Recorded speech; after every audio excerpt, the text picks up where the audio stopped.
আসসালামু আলাইকুম, আশা করি সবাই ভালো আছেন। তো আজকে আমরা একটা নিউজ নিয়ে কথা বলবো, সেটা হচ্ছে এনটিআরসি এর বয়সসীমা 37 হবে কিনা, এটা নিয়ে একটা রিউমার চলতেছে। তো চলুন কথা না বাড়িয়ে স্যারের কাছে জিজ্ঞেস করি। স্যার কেমন আছেন? আলহামদুলিল্লাহ বেশ ভালো আছি। তুমি স্যার ভালো এই আছো? যে জি স্যার, এই যে রিউমারটা চলতেছে স্যার, এটা যদি আমাদের একটু ক্লিয়ার করে দিতেন।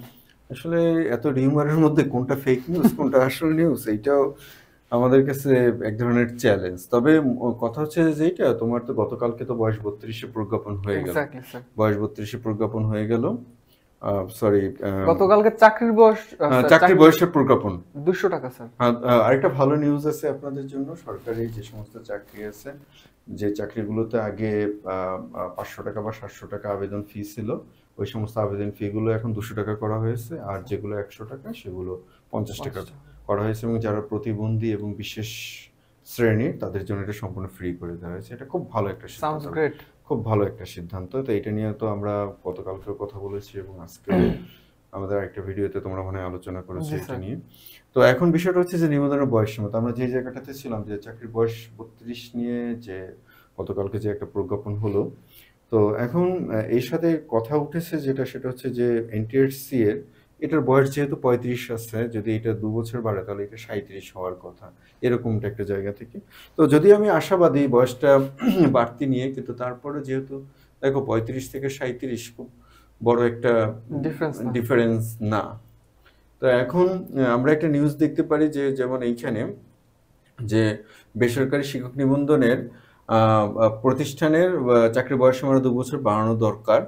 তো এইটা নিয়ে এ বিষয়ে শিক্ষা মন্ত্রণালয়ের মাধ্যমিক উচ্চ শিক্ষা বিভাগের উপসচিব বেসরকারি মাধ্যমিক 1 সাইয়েদ এজেড মোর্শেদ আলী স্যারের সাথে যখন সাংবাদিকরা কথা বলেছিল, তখন তিনি বলেছেন নিবন্ধনের মাধ্যমে চাকরিতে প্রবেশের বয়সসীমা বাড়ানোর কোনো আলোচনা হয়নি, আগের নিয়মই বহাল আছে। তো এখন বিষয়টা হচ্ছে যে আমরা মোটামুটি যে নিউজটা যেটা দেখতে পেলাম তোমার, যে এইখানে আমি আরেকজনের একটা মন্তব্য দেখেছিলাম। আমরা যেটা বলেছি, তিনি স্যারও সেটা বলেছেন যে আসলে 35-37 খুব বড় একটা যে গ্যাপ, বিষয়টা এমনটা না। কিন্তু দেখো আলটিমেটলি আগ থেকেই 35 বছর আছে, অর্থাৎ আগে যখন 30 ছিল তখন তাদের এমনিতেই 5 বছর বাড়িয়ে দেওয়া হয়েছে। তখন এইটা অতিরিক্ত বাড়াবে কিনা, মানে এইটা বিভিন্ন পেপার পত্রিকা বা এই নিউজগুলো বিশ্লেষণ করে মোটামুটি এইটা বুঝতে পারলাম যে কর্তৃপক্ষ আসলে 35 থেকে বয়স বাড়ানোর বিষয়ে ইচ্ছুক না। তো সেক্ষেত্রে বয়স আগের মতোই আছে, আর এখনো যেহেতু বিধি পরিবর্তন হয়নি, সেটা আগের মতোই আছে।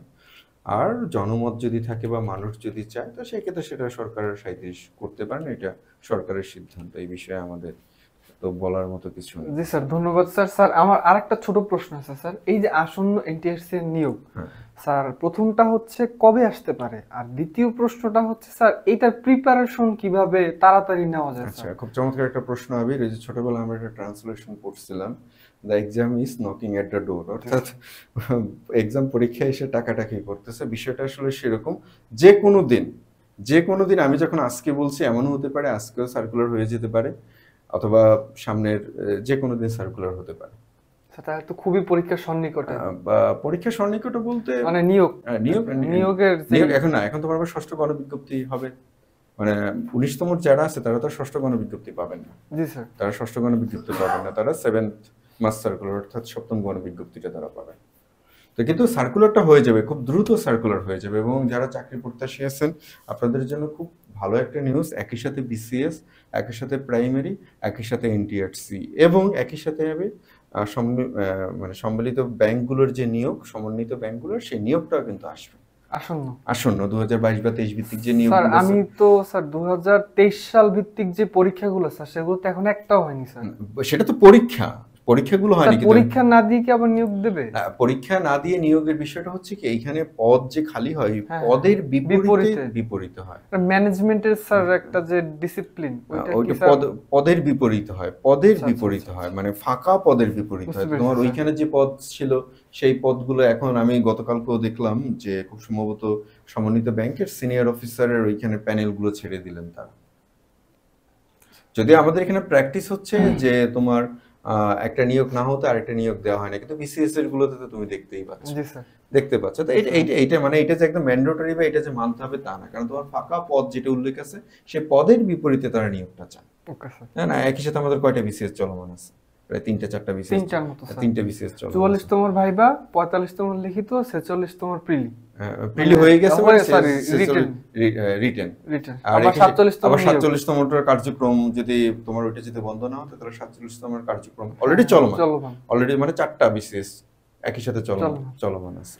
তো স্যার আপনার তুমি আরেকটা যেটা প্রশ্ন করছো যেটা সেটা হচ্ছে যে আসলে তোমার এনটিআরসি এর পরীক্ষার প্রস্তুতিটা কি রকমের। আমি সবসময় একটা কথাই বলি, মানে আমাদের বাংলাদেশের প্রেক্ষাপটে সবচেয়ে সহজ পরীক্ষা হলো এনটিআরসি, সবথেকে কম পড়ে নাম্বার পাওয়া যায়। আর আমাদের কথা হচ্ছে যে আমরা আমাদের কোর্স প্ল্যান সহ আমাদের শীটগুলো আমরা এমন ভাবে সাজিয়েছি এবং বিভিন্ন সময় যে আমরা ক্লাসগুলো দেখাচ্ছি আপনারা অনেকেই দেখেন বিভিন্ন সময়, যে আমাদের কথা একটাই ভাই এনটিআরসি তে আমি যতটুকু আমার পরীক্ষায় আসবে আমি ওটুকু পড়বো, আবার উল্টাটা আমি যেইটা পড়বো ওইটাই আমি পরীক্ষায় লিখবো।